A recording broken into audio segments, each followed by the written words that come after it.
It's a Sunday morning, and the dancers, musicians, and drummers of Rahiti slowly begin arriving for another full day of rehearsal. Because in just a few weeks, groups from across the world will gather for Tahiti Fête Hawai'i, one of the biggest stages for Tahitian dance in the United States. Exit, we'll do 4. And for Rahiti, the work begins long before the lights, costumes, and competition.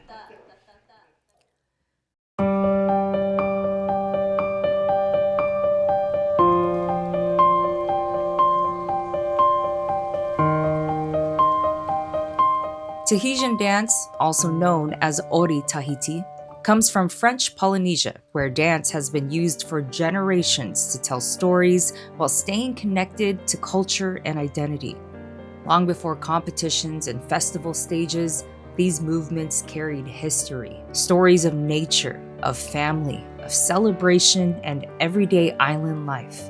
And over time, the dance expanded far beyond Tahiti itself. Today, Tahitian dance communities can be found all over the world, including here in California, where groups like Rahiti continue preserving the culture through music, language, dance, and drumming.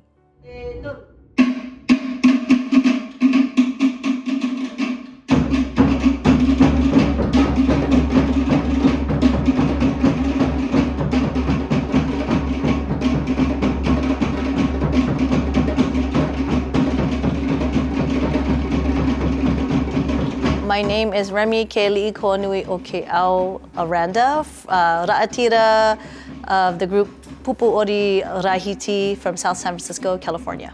So we, Rahiti, have been together for about 17 years, but overall with my parents and all the history is about 46 years. I would say we are a small group with a big heart. We hang together every day, almost every day.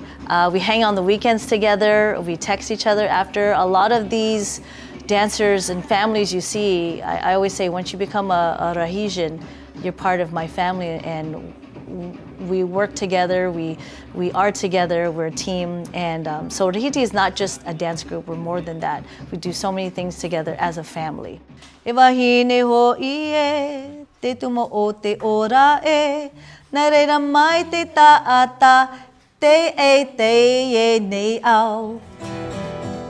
Preparing for the Tahiti Fête, there's a lot of research, language, trying to learn the languages. I mean, we do that already in our group with different stuff, but just choreographing, like I have to come up with different drum beats. All of the drum beats that you hear kind of formulate in my brain, and then I tell the drummers this is how I want it to sound, and they orchestrate and make it sound the way it's supposed to sound. 5, 6, 7, and right hand, and the left. With the dancers, it's even more intense training because it's just not regular everyday practices.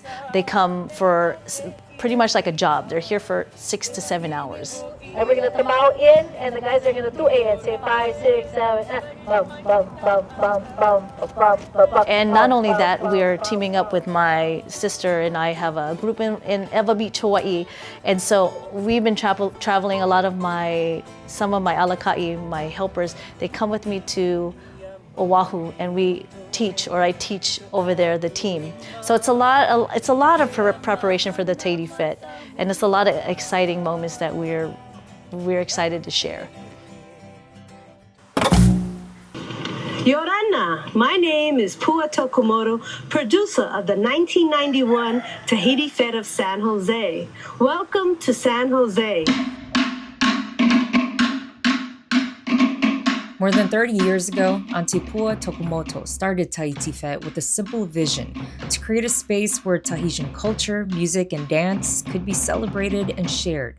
Over the years, dancers from around the world have traveled to San Jose, California to compete on what has become the biggest Tahitian dance stage in the US.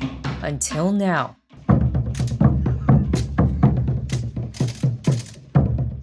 2026 marks a new chapter.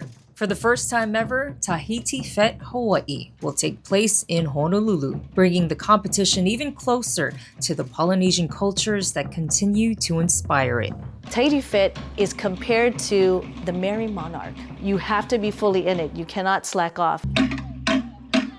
It's organization, it's choreography, it's transitions, it's making music, making drumming, making everybody get along with each other, because there's quarrels that can happen. And you have to make not only just dealing with that, but emotions that happen with the stress that can come along with it. So it's a big commitment. It's a lot of sweat, a lot of tears, a lot of hard emotions, but behind all of it is like a bunch of love.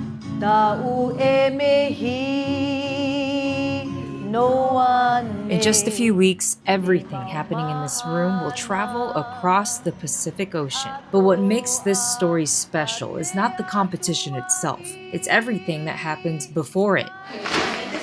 And that includes making the costumes that will bring each performance to life.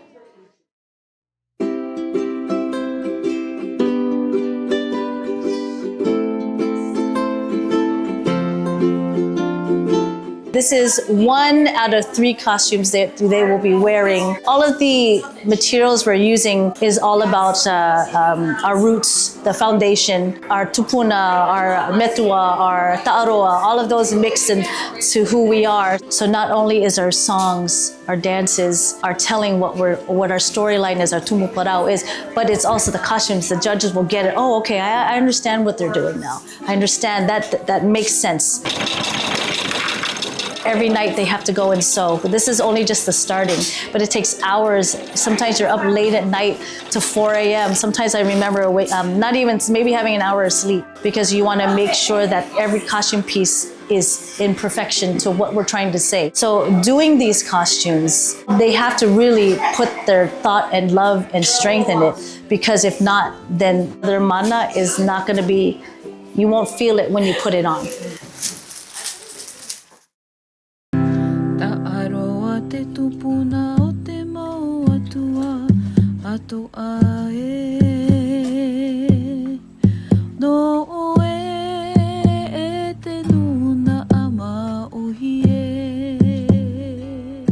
Creating a costume is about more than craftsmanship. It's about giving a part of yourself to something bigger. What audiences see on stage is only part of the story. Behind every performance are months of preparation, creativity, and commitment.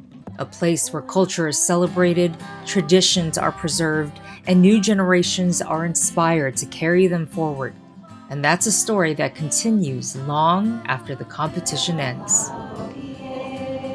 For me, it's never about winning. I just want to show our best when we go out and present what we have. If we win, wonderful, that's great.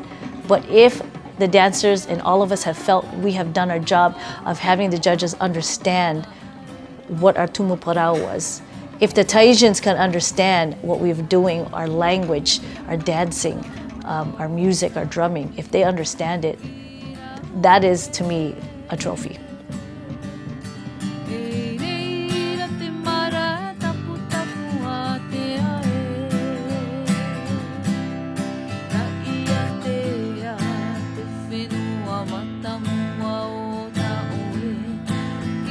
Rahu